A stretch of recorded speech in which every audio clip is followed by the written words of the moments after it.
I was living in the East End of London. I was doing hairdressing for, I think, the past 4 or 5 years. And I was in the shower. It was just this distinct moment where I just switched. My mind was like, right, well, I'm ready for the next thing. And nothing else made sense apart from moving, trying my luck, buying that one-way ticket, packing a bag and trying my hand at it.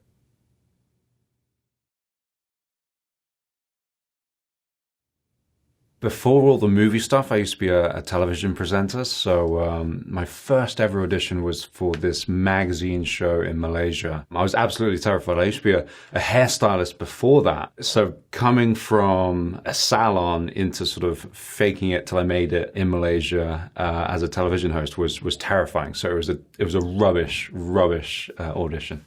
The salon was in Sloane Square in Chelsea. Oh, so wow. we had all the really sort of fabulous clients and they loved big hair, lots of big curls, soft curls. So I used to do sort of a 9-brush big blowout, which was pretty famous.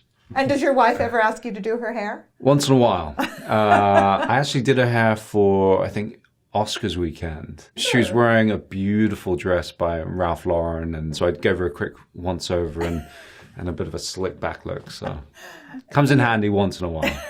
When they started looking for characters for Crazy Rich Asians, I was like, no, I'm not ready. You know, there'll be a time when I am ready. But John Chu had other thoughts and pretty much forced me to audition for him. So he got forwarded my name from one of the accounting ladies, and he fell down the rabbit hole of YouTube and seeing all my clips on there. And it was that character that he saw which resonated for him for the character of Nick Young.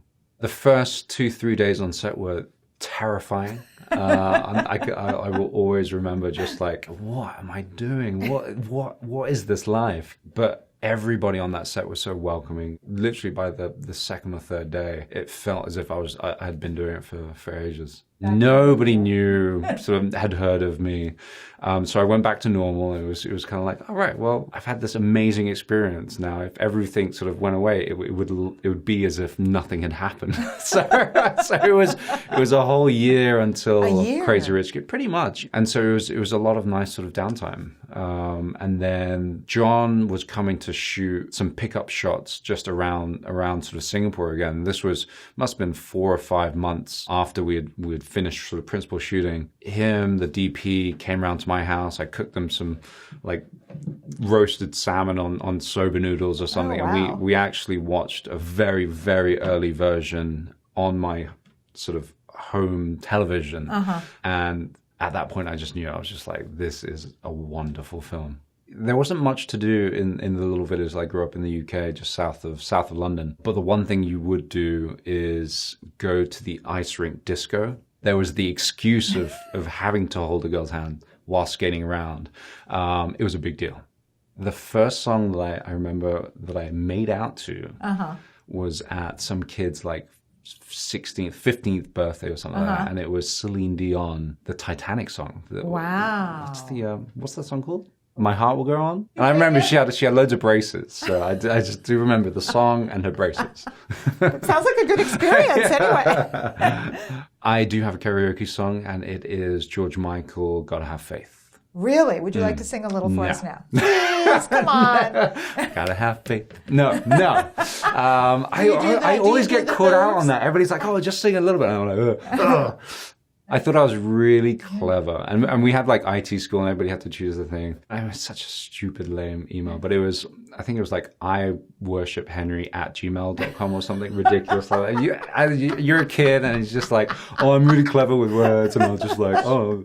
My first crush that I remember was Mariah Carey.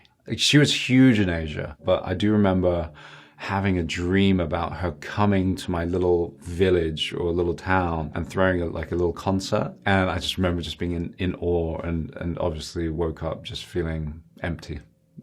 She hadn't come. I had a cat. And as a kid, we would sound out what noises that I made. So it was memming, because she used to purr and like kind of hum. And so memming was my cat's first. And what was the name of the first street you lived on? In England, it was called Malmstone Avenue. Memming Malmstone. That's your porno name. Oh, that's right. Memming Malmstone. Actually, that's a good name. Yes, That's my porno name. Memming Malms. No. Exactly. I'd be the worst porn star ever, the least sexiest.